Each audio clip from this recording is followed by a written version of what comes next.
Par nature, les marchés dérégulés sont volatiles. On laisse enfler des bulles financières qui inévitablement explosent. Depuis la dérégulation et le Big Bang des années 80, il y a eu plusieurs krachs boursiers. En 1987, il y eut le lundi noir. Les marchés dégringolèrent. Ce fut la plus forte chute de l'histoire du marché financier sur une seule journée.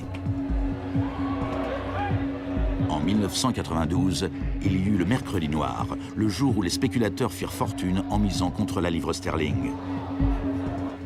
En 1997, la contagion atteignit l'Asie. En un an, 600 milliards de dollars disparurent en fumée sur les places boursières.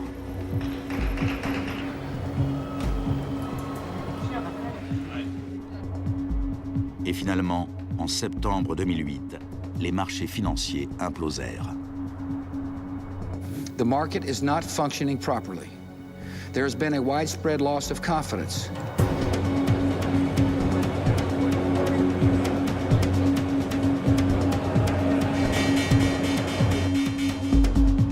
Le 14 septembre, Lehman Brothers se déclara officiellement en faillite.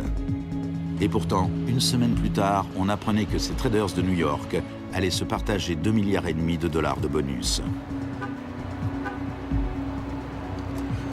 On estime que les firmes de Wall Street ont versé 18,4 milliards de dollars de bonus l'an dernier, l'année du krach.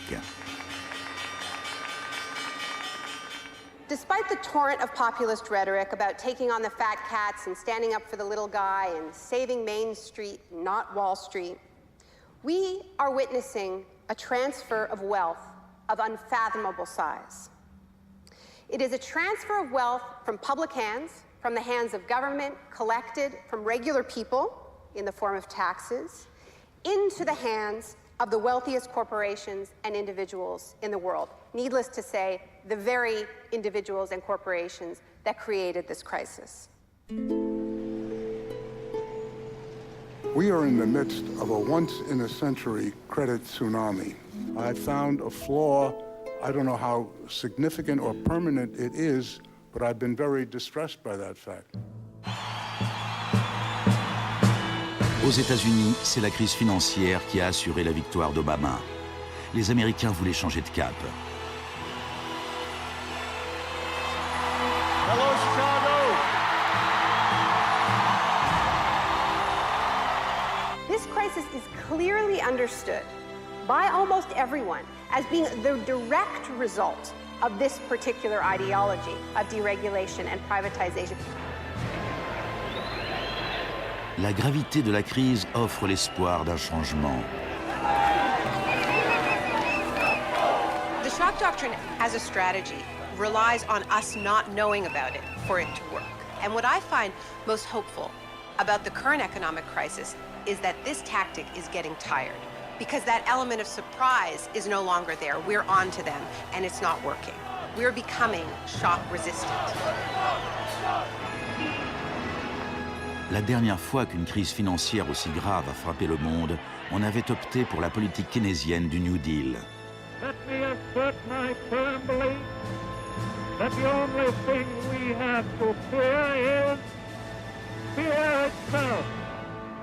Plus d'1 million de personnes se sont rassemblées pour écouter le discours d'Obama lors de son investiture. Beaucoup de journalistes ont évoqué Roosevelt. Now, there's been a lot of talk recently about comparing Obama to Franklin Delano Roosevelt.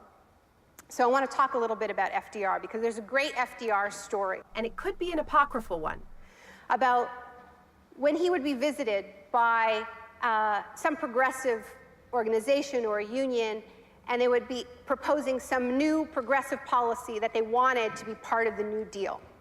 And he would hear them out, and he would listen to them, and then at the end he would say, now go out there and make me do it. And they did. In 1937, which was a pivotal year for the New Deal, do you know how many strikes there were in this country? 4,740 strikes, lasting an average of 20 days. Do you know how many strikes there were in 2007? 21. Now, the other reason to remember this history of struggle is that it tells us something very important, something that we need to remember at this moment when so much is at stake. It teaches us that if we want responses to this economic crisis that leave us with a world that is healthier, that is more just, that is more peaceful, we are going to have to go out there and make them do it. Thank you.